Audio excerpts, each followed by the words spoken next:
Hello friends, welcome to study with crazy guru. Friends, आज हम DRDO septum 10 exam की तरफ से जो job notification stenographer, clerk, driver और फायरमैन पे जो जॉब नोटिफिकेशन निकला है, उसमें हम जो टेस्ट सीरीज का जो श्रृंखला जीके जीएस का कर रहे हैं, उसमें हम टेस्ट सीरीज नंबर 23 डिस्कस करेंगे। ओके, देखिए प्ले लिस्ट बना हुआ है, जीके का भी प्ले लिस्ट बना है, इंग्लिश का भी बना है और जीके, इंग्लिश, रीजनिंग और एप्टीट्यूड का भी बना हुआ है और मध्यकालीन भारत का भी इतिहास का क्या प्ले लिस्ट बना हुआ है। तो देखिए हम आज का क्वेश्चन में मध्यकालीन भारत का भी इतिहास का एक दो क्वेश्चन आएंगे, तो देखिएगा किस तरह हम डिस्कस करेंगे। और आपको थोड़ा सा भी लगे चाहिए, मतलब थोड़ा सा डाउट है, तो आपको क्या करना है, आप आराम से जाके प्ले लिस्ट में जाइए और वहां से वीडियो का तैयारी शुरू कर दीजिएगा। ओके, वहां से वीडियो देखिए और अपने तैयारी को बेहतर बनाइए। ओके, चलिए, तो जो क्वेश्चन हम बता रहे हैं आपको, कोई ना कोई एग्जामिनेशन में, इंडिया का कोई भी एग्जाम में क्वेश्चन पूछे गए हैं। ओके, देखिए टोटल नंबर ऑफ क्वेश्चन आपसे 75 क्वेश्चन रहेंगे। 75 question total number of question DRDO sector 10 में पूछे जाएंगे, ए में। ओके, उसमें से 20 क्वेश्चन आपको जीके जीएस से पूछे जाएंगे। ओके, तो 20 क्वेश्चन में से 20 से 30% क्वेश्चन आपको करंट अफेयर के क्वेश्चन देखने को मिल जाएंगे। तो करंट अफेयर का भी श्रृंखला स्टार्ट कर दिए हैं। उसी तरह टेस्ट श्रृंखला पिछले एग्जाम से पिछले 6 महीना का टेस्ट श्रृंखला हम पूरा आपको डिस्कस करवा देंगे। ओके, चलिए तो स्टार्ट करते हैं। और उससे पहले हम आपको बता दें, देखिए ये नंबर दिया हुआ है ना, 7564864459, शशि कुमार के नाम से सेव कर लीजिए। कोई भी आपको डाउट हो तो क्या करना है, आपको व्हाट्सअप कीजिए। ओके ओके, व्हाट्सअप करना है। और यदि आपको ई बुक चाहिए, ओके ई बुक चाहिए पीडीएफ के रूप में, तो इस नंबर पर कांटेक्ट करके आप ई बुक को प्राप्त कर लीजिए। ओके फ्रेंड्स, चलिए तो और एक बात और बता दें कि यदि आप लोग चैनल पे नए हैं तो चैनल को सब्सक्राइब कर दीजिए और क्लास को शेयर कर दीजिए, क्योंकि क्लास को आप लोग थोड़ा शेयर कम करते हैं। ओके, चलिए तो स्टार्ट करते हैं आज का पहला क्वेश्चन। देखिए कितना वीवीआई क्वेश्चन हम आपको बताएंगे। और सिर्फ देखिए, सिर्फ क्या क्लास पढ़ लेना, क्वेश्चन पढ़ के आंसर पढ़ लेना जरूरी है क्या? नहीं नहीं नहीं, क्वेश्चन पढ़ के आंसर पढ़ लीजिएगा, ऐसे नहीं होता है। जब तक पूरा एक्सप्लेनेशन के साथ आपको नहीं बताएंगे तब तक आपको समझ ही नहीं आएगा। ओके, चलिए तो पहला क्वेश्चन देखिए, कैबिनेट मिशन भारत में किस वर्ष आया? बताइए, बहुत वीवीआई क्वेश्चन, आपको हम कितना बार बताएं आपको। ओके, देखिए 1946 में, कब? 1946 में कैबिनेट मिशन भारत में आया। ओके, और उस समय पीएम कौन था?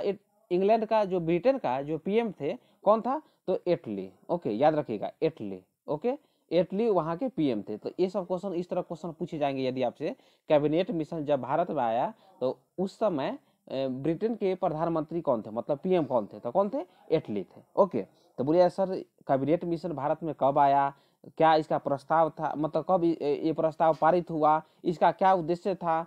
तो ये सब तो आपको जानना जरूरी है ना। देखिए 1946 में आया, हम आपको बताएं 24 मार्च। ओके, 24 मार्च 1946 को मतलब कैबिनेट मिशन जो है भारत आया। ओके, 24 मार्च 1946 को कैबिनेट मिशन भारत आया, ये आप पेन डाउन करते चलिए। ओके, उसके बाद देखिए 24 मार्च को आया और मतलब कब? 16 मई, मतलब 16 मई। ओके, 16 मई 1946 को क्या किया? प्रस्ताव को पारित किया। ओके, अभी भी देखते हैं ना, यदि सरकार कोई भी रिपोर्ट बनाना चाहते हैं, मतलब कोई भी रिपोर्ट के बारे में जानना चाहते हैं, तो कोई भी एक समिति बनाया जाता है। तो वो समिति अपना रिपोर्ट, मतलब रिपोर्ट, जैसे में आज हम रिपोर्ट बनाने के लिए कोई, मतलब हमको सौंपा गया, हम मतलब 2 महीना 3 महीना बाद उसका पूरा रिपोर्ट को आपके पीछे मतलब क्या करेंगे, पेशकश करेंगे। हाँ, इसमें एक, जैसे में एग्जाम का नोटिफिकेशन आज निकला, एग्जाम का फॉर्म कैसे डलाएगा, फिर उसके बाद 1 महीना तक फॉर्म भराएगा, तो उसके बाद 1 महीना बाद ना आपको बताएंगे हाँ नंबर ऑफ स्टूडेंट कितने फॉर्म में भरे।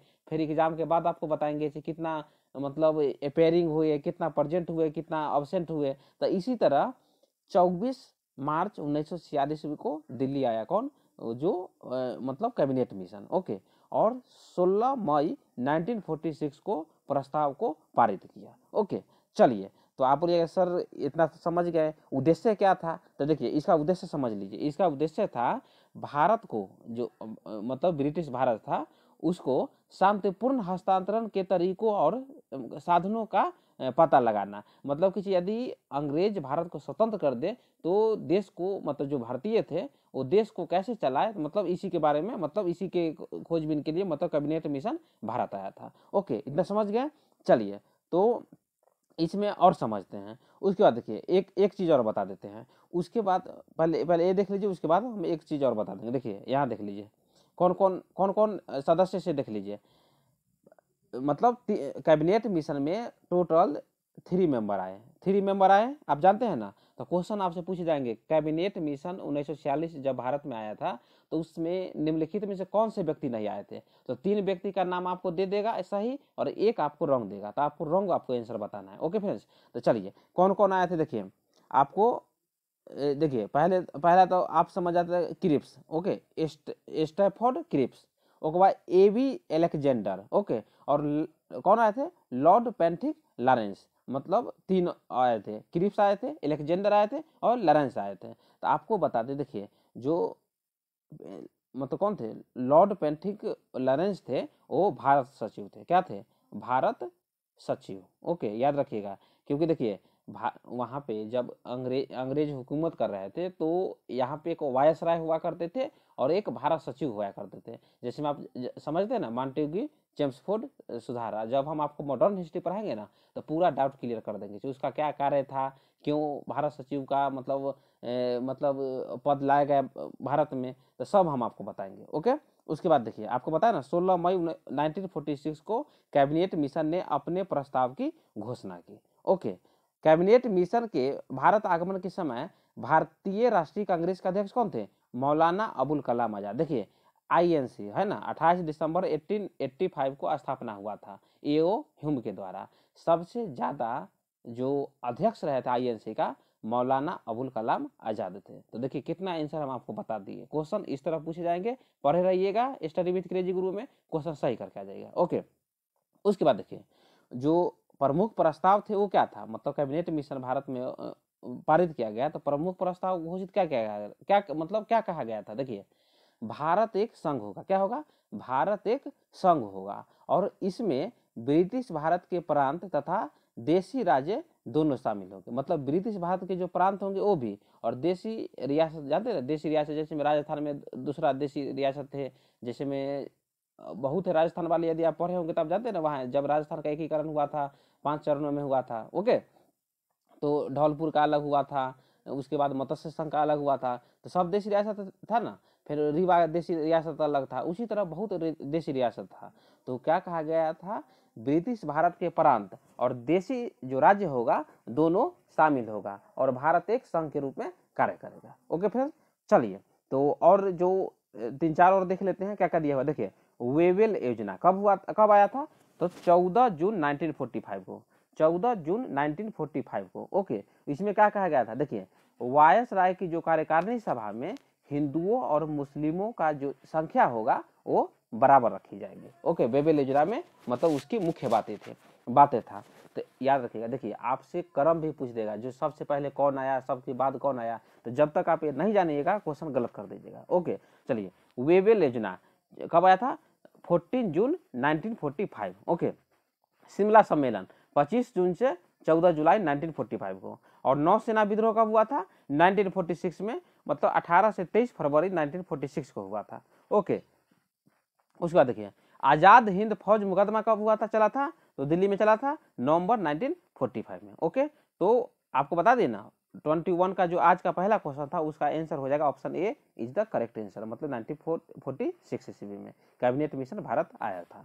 चलिए आज का नेक्स्ट क्वेश्चन पे आते हैं। नेक्स्ट क्वेश्चन देखिए, प्रसिद्ध फारसी त्योहार नौरोज का प्रवर्तन किसने किया था, तो बताइए किसके द्वारा मतलब शुरू किया गया था। तो बलबन के बारे में जानते हैं, बलबन। देखिए दास वंश का संस्थापक कौन था, बताइए, दास वंश का संस्थापक था कुतुबुद्दीन ऐबक।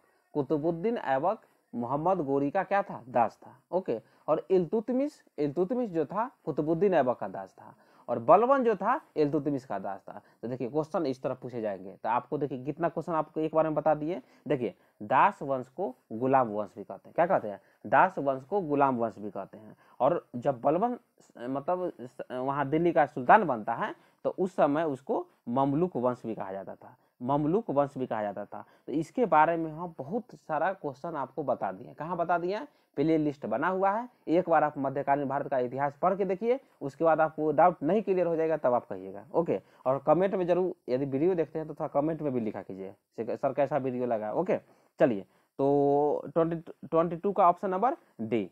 फारसी त्योहार नौरोज को किसने शुरू किया? तो बलबन। रक्त और लौह की नीति भी किसने लाया? तो बलबन के द्वारा लाया गया। रक्त और लौह की नीति बलबन के द्वारा लाया गया, और जो सिजदा और पाबोस जो प्रथा थी वो बलबन के द्वारा लाया गया था। मतलब यदि दरबार में कोई आए तो सुल्तान के सामने झुकना चाहिए, उसके बाद सुल्तानों का पैर चूमना चाहिए, मतलब सिजदा पाबोस प्रथा में। तो बहुत सारे जानकारी हम मध्यकालीन भारत के इतिहास में दिए हैं, प्ले लिस्ट बनाए, वहां देख लीजिए बलबन के बारे में। ओके, चलिए तो थोड़ा सा और हम देख लेते हैं। ओके, देखिए आपको बता दिए, देख लीजिए, प्रसिद्ध फारसी त्योहार नौरोज का प्रवर्तन किसने किया? तो बलबन ने किया। ओके, उसके बाद देखिए आपको पूछ देगा उसका वास्तविक नाम क्या था? तो बहाउद्दीन बलबन था। क्या था? बहाउद्दीन बलबन था। 60 वर्ष से उम्र के जादे में शासक बनता है, याद रखिएगा, 60 वर्ष से उम्र के जादे में शासक बनता है कौन? बलबन। तो इसीलिए क्या कीजिए, आप लोग को उम्मीद नहीं तो ना आराम से तैयारी कीजिए। ओके, चलिए, बलबन मतलब 1266 ईस्वी में गयासुद्दीन बलबन के नाम से दिल्ली की गद्दी पर बैठा, और इसने मंगोलों के आक्रमण से दिल्ली की सफलतापूर्वक रख सके। किसे? मंगोल का आक्रमण। उत्तर पश्चिमी भारत से मंगोल का आक्रमण होते रहता था, याद रखिएगा, उत्तर पश्चिम भारत से मतलब मंगोलों का आक्रमण हुआ करता था। और सबसे खतरनाक मतलब जो क्रूर शासक कौन था? कौन था? चंगेज खां। चंगेज खां के बारे में जानते हैं? मंगोल शासक था चंगेज खां, याद रखिएगा। उस समय दिल्ली का सल्तनत कौन था? तो इल्तुतमिश था। ओके, चलिए आपको बता दिए, राज दरबार में सिजदा और पाबोस की प्रथा की शुरुआत किसने की? तो बलबन ने की। ओके, उसके बाद देखिए तुर्कान ए चिहलगानी को इल्तुतमिश शुरू किया था, और बलबन उसको समाप्त कर देता है। ओके, उसके बाद देखिए बलबन ने गढ़ मुक्तेश्वर के मस्जिद के दीवारों पर उत्कीर्ण शिलालेखों पर स्वयं को खलीफा का क्या कहा? सहायक कहा है, याद रखिएगा। और लौह और रक्त की नीति किसने अपनाई थी? तो बलबन ने। क्यों? क्योंकि देखिए उत्तर पश्चिम क्षेत्र में जो ठगों का प्रकोप ज्यादा बढ़ गया था, मतलब जो व्यापार आते थे उसको मतलब लूटमाट ज्यादा मचा देते थे, इसलिए लॉ एंड मतलब लौह और रक्त की नीति अपनाया बलबन ने। और वहां पे मतलब जो ठग थे उसको मतलब बहुत दमन कर दिया। ओके, उसके बाद देखिए बलबन का एक कथन था कि मतलब देखिए बलबन क्या था? तुर्क मुसलमान था। ओके, तुर्क मुसलमान था, और यहाँ पे इंडियन में भारतीय मुसलमान भी रहते थे। तो बलबन मतलब बोला तो मैं भारतीय मुसलमान को देखता हूँ तो ऐसा लगता है कि मतलब मेरे हाथ में मतलब तलवार आ जाता है, और मन करता है कि उसको क्या कर दो, उसको मार डालूं।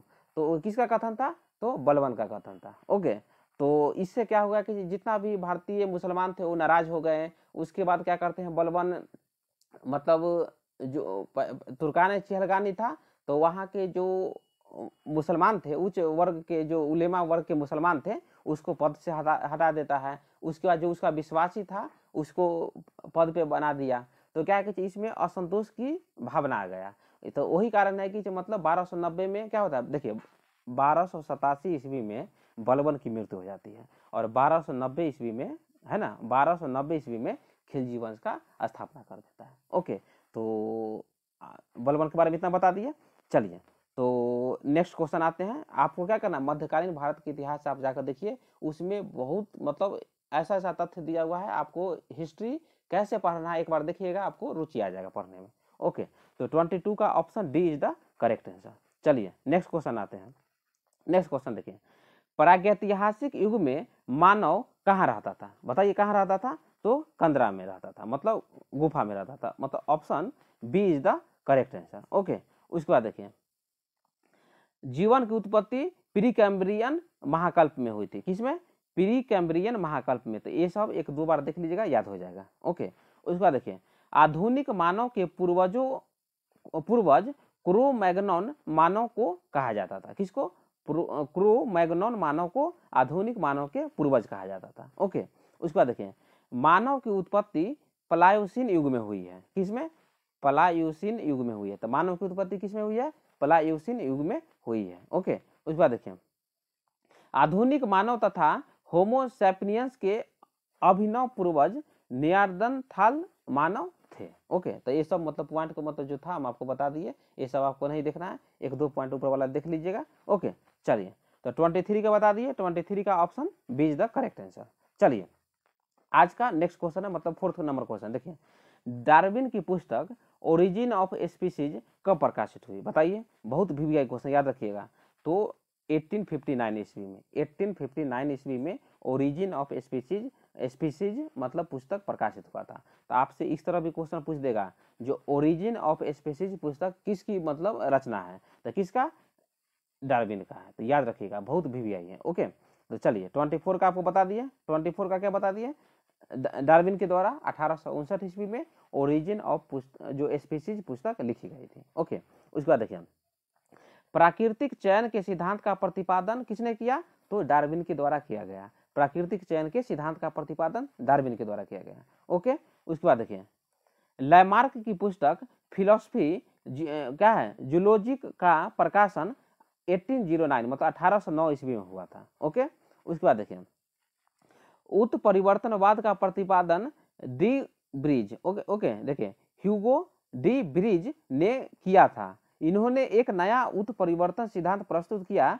जिसे नव डार्विनवाद के नाम से भी जाना जाता है। ओके, इतना समझ गए। और देखिए आनुवंशिक का पिता किसे कहा जाता है, देखिए ये सब VVI है, जितना बताया ना, आनुवंशिक का पिता क्या है, ग्रेगर जॉन मेंडल को कहा जाता है। तो आनुवंशिक का पिता किसे कहा जाता है, जॉन मेंडल को कहा जाता है। ओके, चलिए तो 24 का option B is the correct answer. चलिए 25 पे आते हैं। देखिए भारत की किस नदी को वृद्ध गंगा भी कहा जाता है, तो आप समझ गए ना। देखिए गोदावरी नदी को, ये क्वेश्चन देखिए बहुत VVI, बहुत क्वेश्चन पूछे जाते हैं, तो DRDO में ये क्वेश्चन पूछने जाने की संभावना भी है। तो गोदावरी नदी को वृद्ध गंगा कहा जाता है। ओके, उसके बाद बोलिए सर मतलब इसका उद्गम बता दीजिए। देखिए गोदावरी नदी का उद्गम महाराष्ट्र के, जो महाराष्ट्र में नासिक जानते हैं ना, तो नासिक के पास ट्रयंबकेश्वर में से होता है। ओके, उसके बाद देखिए उसका धारा कौन कौन सा, देखिए जो उसका धारा है ना प्रसिद्ध है, कौन कौन सा धारा है, कौशिकी है, आत्रेयी है, भारद्वाजी है, वृद्ध गौतमी है। ये सब आपको क्या करना है, ये सब नोट कर लीजिए, ऐसा क्वेश्चन यदि आएगा तो क्वेश्चन आप सही कर दीजिएगा। ओके, तो option B is the correct answer. 25 का बता दिए।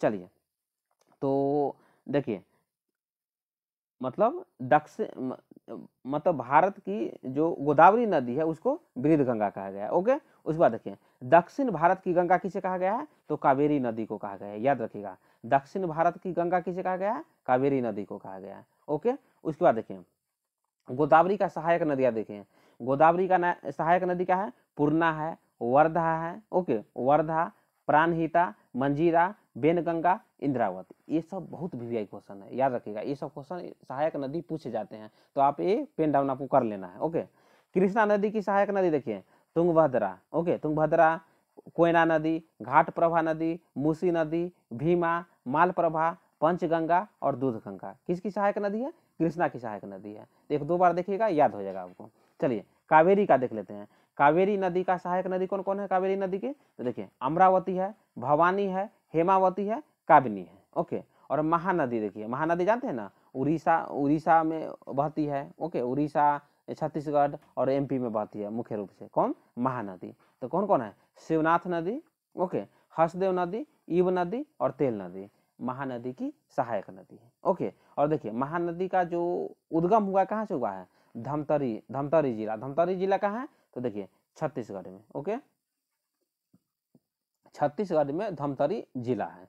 तो वहां से जो सिहावा पर्वत है, धमतरी जिला में जो सिहावा पर्वत है, तो वहां से मतलब महानदी का उद्गम हुआ है। याद रखिएगा, धमतरी जिला छत्तीसगढ़ में, वहां से सिहावा नदी के से। ओके, और शिवनाथ, हसदेव, युव और तेल नदी महानदी की सहायक नदी है। ओके, चलिए तो 25 का आपको किस नदी को वृद्ध गंगा कहा जाता है, तो गोदावरी नदी को कहा जाता है। ओके, चलिए तो नेक्स्ट क्वेश्चन पे आते हैं। 26 का नेक्स्ट क्वेश्चन देखिए आज। देखिए मानव हृदय में कक्षों की जो संख्या होती है कितनी होती है, बताइए। ये देखिए ये जो क्वेश्चन है ना, ये जो क्वेश्चन है बहुत VVI क्वेश्चन है, साइंस में ऐसे क्वेश्चन पूछे जाते हैं। ओके, तो आपको याद कर लेना, सही से याद कर लेना। देखिए मानव हृदय में जो कक्षों की संख्या होती है 4 होती है, मतलब option A is the correct answer. Okay, तो चलिए थोड़ा सा और इसके बारे में देख लेते हैं। ओके, देखिए मानव हृदय में कक्षों की संख्या 4 होती है, आपको बताइए 4 होती है। हृदय में रक्त के प्रवाह का क्या क्रम है, देखिए दायां अलिंद से रक्त जाती है, दायां निलय में जाती है, दायां अलिंद से दायां निलय, उसके बाद बायां अलिंद और बायां निलय में जाती है, रक्त का प्रवाह होता है, हृदय से रक्त का प्रवाह होता है। ओके, समझ गए ना। चलिए अधिकांश जो सरीसृपों के 3 चैम्बर होते हैं, सरीसृप के कितना चैम्बर होते हैं, 3 चैम्बर होते हैं। और घड़ियाल, घड़ियाल के कितने चैम्बर होते हैं? 4 चैम्बर होते हैं। और पक्षी के कितने चैम्बर होते हैं? तो 4 होते हैं। ओके। और मत्स्य के कितने होते हैं? 2 होते हैं। ओके। और उभयचर का जो मतलब जो चैम्बर होते हैं कितना होते हैं? जो हृदय होते हैं 3 कक्षीय होते हैं, मतलब 3 कक्षीय होते हैं। तो ये एक बार आप देख लीजिए, बहुत वीवीआई क्वेश्चन है, ऐसे क्वेश्चन आपसे पूछे जाएंगे। ओके, चलिए तो आज का नेक्स्ट क्वेश्चन पे आते हैं। नेक्स्ट क्वेश्चन देखिए, आज का 7th नंबर का क्वेश्चन है, क्या है देख लीजिए। स्टेनलेस स्टील के बारे में क्या सत्य है बताइए। देखिए ये जो क्वेश्चन है ना, बहुत बहुत बहुत वीवीआई है, याद रखिएगा, मतलब वीवीआई क्वेश्चन है। ये ऐसे क्वेश्चन ना पूछे जाते हैं क्वेश्चन, आप लोग एग्जाम देते रहते हैं तो ऐसा क्वेश्चन आपको देखने को मिल जाएगा। मतलब ये समझ आइए कि नॉन टेक से लेके टेक्निकल मतलब इंजीनियरिंग तक ये क्वेश्चन पूछा जाता है स्टेनलेस स्टील के बारे में। ओके, चलिए तो स्टेनलेस स्टील के बारे में आप क्या सकते हैं। देखिए स्टेनलेस स्टील जो होता है एक मिश्रण होता है, किसका? क्रोमियम और निकेल का। क्रोमियम और निकेल का मिश्रण होता है स्टेनलेस स्टील। ओके, चलिए और हम इसके बारे में थोड़ा सा विशेष जानकारी ले लेते हैं। ओके, चलिए आपको बता दिए क्रोमियम और निकेल से बनकर स्टेनलेस स्टील बनता है। ओके, उसके बाद देखिए पीतल आपसे पूछेगा, पीतल मिश्र धातु किससे मिलकर बनता है पीतल? तो बताइए कॉपर और जिंक से। कॉपर और जिंक से पीतल बनता है। देखिए ये बहुत वीवीआई, ये भी खूब आता है क्वेश्चन। ओके, उसके बाद देखिए इनवार, लोहा और निकेल से क्या बनता है? इनवार बनता है। देखिए है ना, Invar tape INVAR। Okay, civil engineering में मतलब मेजरमेंट में यूज किया जाता है। ओके, तो इनवार हो गया। उसके बाद देखिए एल्निको, एल्निको क्या? एल्युमिनियम, फेरस और निकेल और कोबाल्ट से बनता है। कौन? एल्निको। एल्युमिनियम, फेरस, निकेल और कोबाल्ट से बनता है। ये क्वेश्चन इस तरह आपसे पूछे जाएंगे, तो आपको क्या करना है? याद कर लीजिएगा ये सब। ओके, उसके बाद देखिए जर्मन सिल्वर, तो देखिए जर्मन सिल्वर में जर्मन नहीं मतलब क्या सिल्वर नहीं पाया जाता, याद रखिएगा। तो जर्मन सिल्वर में क्या पाया जाता है? कॉपर, जिंक और निकेल। क्या? देखिए कॉपर, जिंक और निकेल। ओके, तो समझ गए। जर्मन सिल्वर में जर्मन सिल्वर में आपको कॉपर, जिंक और निकेल पाया जाता है। ओके, और गन धातु देखिए, गन धातु में कॉपर और Sn प्लस Zn। ओके, तो समझ गए। चलिए तो इतना चीज आपको क्या करना है? नोट कर लेना है। चलिए तो 27 का आपको बता दिए, 27 का option C is the correct answer. चलिए आज का नेक्स्ट क्वेश्चन देखिए, मतलब आज का 8 नंबर क्वेश्चन क्या है देखिए, ये भी वीवीआई क्वेश्चन है। ओके, एक क्वेश्चन आपको देखने से मिल जाएगा। देखिए मतलब इनमें से कौन सी बीमारी वायरस के कारण होती है? देखिए ये सब क्वेश्चन वीवीआई ना है क्वेश्चन, वायरस के कारण कौन सी बीमारी होती है? तो देखिए जो स्मॉल पॉक्स जो है ना, स्मॉल पॉक्स मतलब वायरस के कारण होती है। किसके कारण? वायरस के कारण होती है, याद रखिएगा। वायरस के कारण स्मॉल पॉक्स बीमारी होती है। मतलब 28 का option B is the correct answer. Okay, तो ये चलिए और हम देख लेते हैं थोड़ा थोड़ा। ओके, देखिए वायरस से होने वाला रोग जो है क्या क्या है? देखिए खांसी जुकाम। ओके, देखिए वायरस से होने वाला रोग क्या है?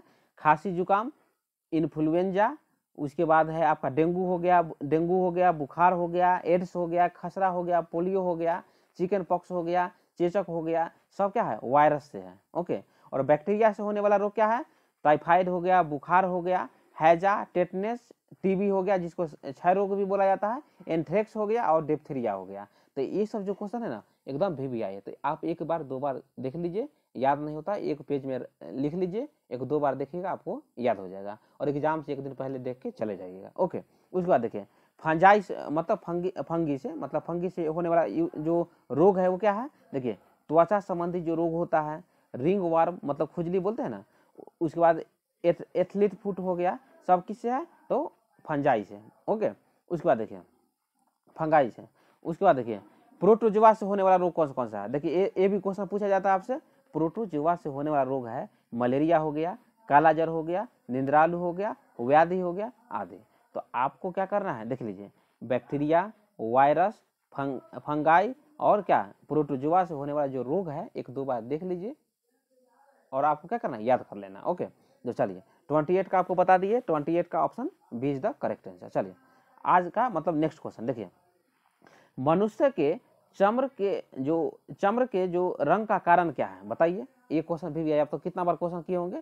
मेलानिन, मतलब option B is the correct answer. Option B is the correct answer. Okay, तो इसके बारे में थोड़ा देख लेते हैं 29 के बारे में। देखिए क्या है? मनुष्य के चमड़ के रंग का कारण मेलानिन है। ओके, उसके बाद देखिए आपको बता दें, जो शरीर का सबसे बड़ा अंग यदि पूछे आपसे, शरीर का सबसे बड़ा अंग पूछेगा तो कौन है, मतलब स्किन है। क्या है, स्किन है, स्किन है। ओके, जिसको हिंदी में क्या बोलते हैं, त्वचा भी बोला जाता है। ओके, इतना समझ गए ना। चलिए, मानव शरीर की जो स्किन की जो मोटाई होती है, मतलब त्वचा की जो मोटाई होती है 0.05 से 0.65 सेंटीमीटर होती है, याद रखिएगा। 0.05 से 0.65 सेंटीमीटर होती है। ओके, और आपको बता दिए शरीर का सबसे बड़ा अंग क्या है, तो स्किन है, मतलब त्वचा है। ओके, उसके बाद देखिए, त्वचा में पाई जाने वाली तेलीय ग्रंथियां एवं जो श्वेत ग्रंथियां होती है, सीबम एवं पसीने का क्या होती है, श्रवण करती है। ओके, उसके बाद देखिए, त्वचा कैंसर रेडियो सक्रिय पदार्थों से हो सकता है। ओके, त्वचा जो कैंसर होता है मतलब रेडियो एक्टिव सब्सटेंस से भी होता है। ओके, उसके बाद देखिए, त्वचा की मोटाई पलकों पर सबसे कम, मतलब जो आंख के पलक होता है जानते हैं ना, पलकों पर सबसे कम, और जो तलवा है तलवा पर सबसे अधिक होती है। तलवा मतलब कहाँ, पैर में जो मांस है नीचे, तो समझ गए ना। तो पलक पर जो त्वचा की जो मोटाई होती है वो कम होती है, और तलवे पर जो त्वचा की जो मोटाई होती है वो अधिक पाई जाती है। ओके, इतना समझ गए। और मनुष्य के जो चमड़ के रंग का कारण क्या है, तो मिलेनिन है, मतलब option B is the correct answer. तो इसमें बता दी ना, इसमें बहुत वीवीआई क्वेश्चन, बहुत सारे क्वेश्चन हम वीवीआई क्वेश्चन लाए हैं, जो कि कोई भी एग्जाम में, इंडिया का कोई भी एग्जाम हो वहां पे पूछे गए हैं। चलिए, आज का सबसे लास्ट क्वेश्चन है। ओके, देखिए, काराकोरम हाईवे द्वारा जुड़े देश कौन सा है, बताइए कौन सा देश जुड़ा हुआ है, तो चीन और पाकिस्तान, मतलब option B is the correct answer. मतलब समझ गए ना, काराकोरम हाईवे द्वारा जुड़े देश कौन सा है, चीन और पाकिस्तान, मतलब option B is the correct answer. Okay, तो समझ गए, देख लीजिए, काराकोरम जो है लद्दाख और जास्कर श्रेणियां ट्रांस हिमालय क्षेत्र से संबंधित है, याद रखिएगा, एक क्वेश्चन भी पूछे जाते हैं।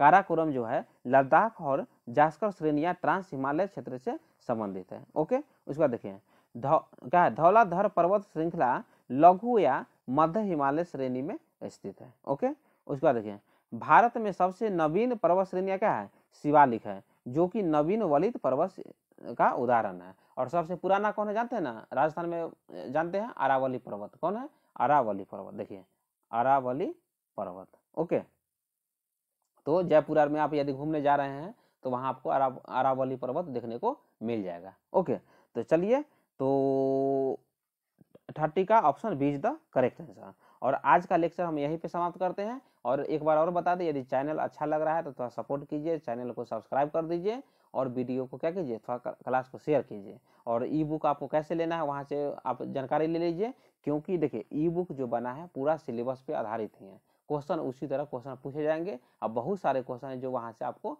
देखने को मिल जाएंगे। ओके, तो वहाँ से आप जीके का प्रैक्टिस भी कर सकते हैं, इंग्लिश का साइनिज्म है, बहुत सारे क्वेश्चन दिया हुआ है, एंटोनिज्म दिया हुआ है, इडियम्स दिया हुआ है। तो देखिए ये सब क्वेश्चन यदि आप लोग खुद से प्रैक्टिस नहीं कीजिएगा, जिस तरह हम पढ़ा रहे हैं उस तरह प्रैक्टिस कीजिए, तो आपको मतलब बहुत याद रहेगा और एग्जाम में आप सही कर पाइएगा। ओके, और ये नहीं कि तुक्का लगा लेंगे, देखिए पढ़े रहिएगा तभी तुक्का लगता है। ओके, यदि कोई स्टूडेंट अभी तैयारी स्टार्ट करता है और चाहेगा कि हम तुक्का से क्वेश्चन सही कर ले, तो ऐसा नहीं होता है। जितना आप मतलब क्या पुराना होइएगा, एग्जाम जितना दीजिएगा, जितना आपको एक्सपीरियंस होगा, तो उतना तुक्का इफेक्टिव होता है, याद रखिएगा। ओके, तो चलिए फिर हम आपसे अगला वीडियो में मिलते हैं, फिर इसी तरह जनरल इंग्लिश भी लाएंगे, करंट अफेयर का भी आपका क्लास रेगुलर आते रहेगा। Thank you.